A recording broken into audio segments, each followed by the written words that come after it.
Namasté, chers amis. Nous avons vu ce dimanche un enseignement dont le titre était La foi active, comment traverser le désert, et j'expliquais longuement cette notion de désert, tous les problèmes que nous pouvons rencontrer dans la vie. Ça peut être le chômage, des problèmes d'argent, les dettes, euh, les décès aussi, la perte des gens que nous aimions. Ça peut être un époux, un enfant, un conjoint, un parent, papa ou maman, ou même des grands-parents. Enfin, ce sont des épreuves de la vie et que nous devons, à un moment donné, apprendre à surmonter. Et je vous avais promis de vous communiquer 7 exercices quotidiens à faire pendant 7 jours. Et aujourd'hui, je te propose déjà les 3 premiers exercices. Ce sont des micro-gestes à faire. Ça ne demande pas beaucoup de temps. C'est tellement euh, simple à faire et tellement rapide à faire que tu ne t'en rendras même pas compte que tu l'as fait. Mais l'important, c'est de les faire.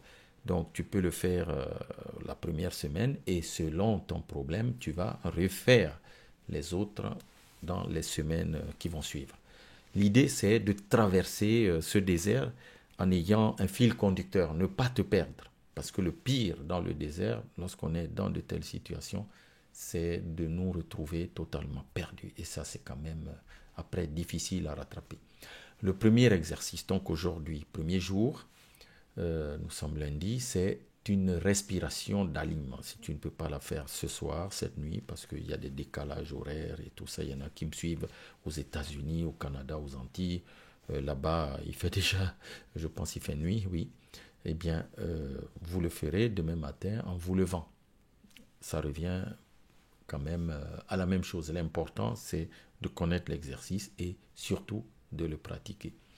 Donc, si tu sens que ton esprit est vraiment mélangé, tu ne sais plus à quel saint te vouer, tout est confus dans ta tête, ton esprit s'emballe, alors tu peux faire cet exercice qui est très simple. Il ressemble beaucoup à ce dont j'ai parlé dans l'enseignement. C'est un exercice en quelque sorte de réalignement, de méditation. Et j'avais dit, tu prends la main droite, tu la poses sur ton cœur, la main gauche sur ton ventre et tu vas faire les respirations. Tu vas faire 3 cycles de respiration, mais bien profondes. Bien profonde, ça veut dire une inspiration profonde, une rétention et une expiration. Et je vous avais donné, il y a plusieurs rythmes, mais le rythme 4-4-6, il est quand même facile. Je compte en inspirant 1, 2, 3, 4. Je bloque 1, 2, 3, 4 et 6. 1, 2, 3, 4, 5, 6 lorsque j'expulse. Et donc, lorsque j'expire, je dois imaginer que je laisse la poussière sortir de mon corps, de mon esprit. Donc, tu le fais 3 cycles. Ensuite, il faut poser une intention. Tout ce que nous faisons, l'intention, c'est très, très, très important. L'intention, par exemple, tu vas dire, j'autorise la paix à rentrer, puisque tu fais sortir le côté négatif, la nature, il faut compenser en amenant ce que tu désires. C'est un échange. Lorsque nous respirons, on absorbe de l'oxygène et on rejette du dioxyde de carbone, le CO2. La vie, c'est que l'échange, d'accord? Donc, j'autorise la paix à rentrer, par exemple, ou la joie, ou l'amour, etc. Ensuite, je vous ai donné un mantra. Un mantra, c'est une phrase qu'on répète souvent et qui est porteuse de sens. Là, le mantra que je vous ai donné dans l'enseignement, c'est tout ce que je vis me prépare. Je répète, tout ce que je vis me prépare. Rien n'est contre moi. Tout conspire pour mon élévation. Je suis prêt. J'ouvre l'espace. Je prépare mon parapluie. Donc, c'est une phrase que tu vas écrire sur un bout de papier et que tu auras toujours pour faire tes exercices. C'est très facile et c'est très porteur de sens. Tout ce que je vis me prépare.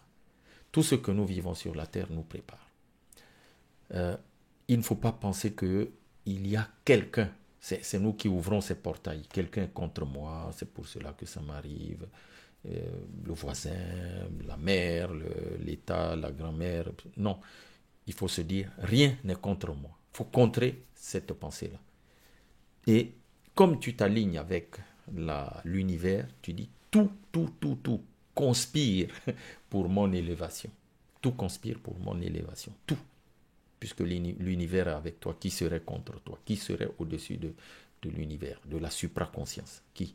Impossible. Et là, tu dis, je suis prêt. Un peu comme quelqu'un, soldat qui va à la guerre, qui dit, je suis prêt. Tu es prêt à combattre, à accepter. Okay? J'ouvre l'espace. Okay? Tu ouvres l'espace, mais tu ouvres aussi à l'intérieur, l'espace intérieur pour accueillir. Okay? Je prépare mon parapluie. Le parapluie, c'est une symbolique de protection. C'est comme un bouclier. Donc, une fois que tu as fini ça, tu écris, par exemple, dans les commentaires, en un mot, ce que tu veux voir renaître dans ta vie. Ça peut être la foi, la paix, l'abondance, la santé, l'amour, pourquoi pas, la clarté, la joie de vivre, la joie intérieure tout simplement, l'enthousiasme, le fait d'avoir Dieu en soi, etc. Donc, tu vas écrire ce mot que tu veux voir renaître. Ça, c'est pour aujourd'hui. Si tu ne peux pas le faire cette nuit, tu le fais demain matin. Deuxième exercice. Tu vas libérer l'espace physique autour de toi. Tout ce qui est au-dedans est comme ce qui est au dehors. Ce qui est en haut est comme ce qui est en bas. Donc, lorsque tu libères l'espace physique, tu libères en même temps l'espace intérieur, l'espace mental. La nature, tu ne peux pas remplir quelque chose si tu n'as pas vidé d'abord. Donc, à ce moment, l'exercice, c'est tu vas choisir un objet qui te relie à un passé difficile, à un passé lourd. Tu vas choisir cet objet-là. Ça peut être une photo, ça peut être un souvenir. C'est quelque chose qui n'est pas positif, qui est chargé d'énergie négative. Et là, tu vas prendre cet objet-là et le donner, ou le vendre, ou simplement le ranger loin des yeux. Le ranger loin des yeux, rien que ça. Et donc, quand tu libères à l'extérieur de toi, donc dehors, sache que tu libères aussi dedans. Voilà le but de l'exercice. Et ensuite, tu vas reprononcer le mantra, tu peux l'écrire sur un bout de papier, je te le donne ici, c'est tout ce que je vis me prépare. Rien n'est contre moi. Tout conspire pour mon élévation. Ok? Je suis prêt. J'ouvre l'espace. Je prépare mon parapluie. Rien que ça.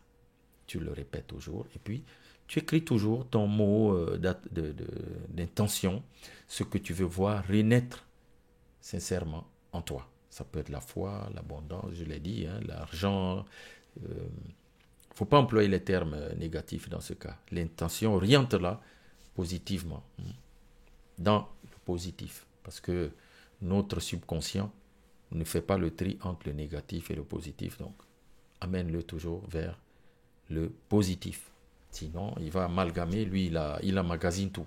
Tu lui amènes le négatif, il emmagasine le négatif. L'autre complément à cela, une fois que tu as, ça peut être cet objet, mais ça peut être simplement quelque chose qui te gêne, donc une pensée par exemple. Et dans ce cas, tu prends ton cahier de soulagement ou dans un cahier que tu as, tu écris une phrase de soulagement, page de soulagement ou carnet de soulagement. Et là, tu vas écrire une seule phrase très simple de quelque chose dont tu veux te débarrasser. C'est le lâcher prise et tu vas écrire « Je laisse, aujourd'hui, je laisse tomber telle chose ». Ça peut être la culpabilité, donc tu laisses tomber. Okay? Tu vois, les mots sont reliés. Je laisse tomber la culpabilité inutile, parce qu'il y a des culpabilités parfois qui sont fondées. On est responsable, mais il faut continuer à vivre. Mais à des fois, c'est totalement inutile et on s'auto-flagelle, n'est-ce pas? Et tu notes une seule chose, pas beaucoup de choses. Tu ne peux pas être... il faut avoir la clarté, il faut traiter les problèmes un à un. Ça peut être la comparaison avec les autres. Ça veut dire que tu as un problème de confiance en soi, il faut toujours la validation des autres, il faut toujours que tu te compares aux autres, etc. Ça peut être une dette émotionnelle, ça peut être quelque chose en tout cas qui te fait souffrir et qui parasite ton existence. C'est cette chose-là que tu vas écrire. Exercice du 3e jour, c'est un message d'amour que tu vas envoyer aux êtres qui sont partis, que tu aimais, auxquels tu étais très attaché. Et tu vas, en quelque sorte, t'adresser à eux de manière à ce que votre relation soit transformée en force et non en faiblesse. Tu vas les honorer, mais sans t'effondrer sur le plan émotionnel. Donc c'est un message d'amour, mais dans lequel on ne doit pas trouver de la tristesse. Il ne doit pas y avoir de la tristesse dans ce message-là. D'accord? Ça, c'est très bien pour les gens qui traversent un deuil, qui ont perdu quelqu'un de proche qu'ils aimaient, et puis qui ont du mal à surmonter cette épreuve-là. Donc, tu vas fermer les yeux et dire très simplement à l'intérieur de toi, vu que tu as les yeux fermés, je t'envoie, tu envoies à cette âme-là qui est partie, amour et légèreté. L'amour et la légèreté. L'âme de l'autre doit être vraiment légère. Et tu vas lui dire, c'est très simple aussi, va en paix. Je continue en paix. Donc tu libères l'autre. Okay? Tu n'oublies pas, mais tu transformes. Et tu peux le dire, je n'oublie pas. Je transforme. Dans certains enseignements, on parle même de transmutation. Et quand tu as fini ça, cette pratique, à nouveau, tu répètes ton mantra que tu auras écrit sur une feuille. Tout ce que je vis me prépare. Rien n'est contre moi. Tout conspire pour mon élévation. Je suis prêt. J'ouvre l'espace. Je prépare mon parapluie. Okay? Et à la fin, tu écris toujours, après avoir fait cette pratique, ce que tu veux renaître, voir renaître en toi. Hein? Tu arraches une mauvaise herbe, à la place, tu mets une belle fleur que tu veux voir pousser. Ça peut être l'amour, la foi, l'abondance, la prospérité, la bonté, la clarté d'esprit, la créativité, la joie, ainsi de suite. Voilà. Donc, tu peux, après avoir fait la pratique, la première que je t'ai proposée, tu peux écrire dans les commentaires ce que tu veux voir renaître en dessous de cette vidéo pour me partager ce que tu veux transmuter ou transformer. J'en ai fini là. Jeudi, je vous donnerai les 4 autres exercices qui seront aussi très très puissants parce que là, je parlerai même des problèmes d'argent. Une petite pratique là-dessus. Et des fois, si tu veux créer de la solennité dans ce type de pratique, tu peux allumer une bougie, si tu veux, devant toi. Hein, la flamme, l'observer d'abord. Ça crée une sorte de comme une hypnose, mais en fait, c'est une communion entre ton âme et ce feu. Parce qu'au fond de nous, nous avons une étincelle que nous devons raviver, hein, avoir un feu, une flamme spirituelle à l'intérieur de nous. Et tu peux faire donc avec cette petite bougie, une belle petite bougie, tu l'allumes et tu l'observes avant de faire ta pratique. Quand tu termines, tu souffles dessus et tu continues ta vie. Voilà. Que celui qui renouvelle les mondes à chaque instant soit toujours la source inépuisable de ton inspiration. C'était ton ami José Bert.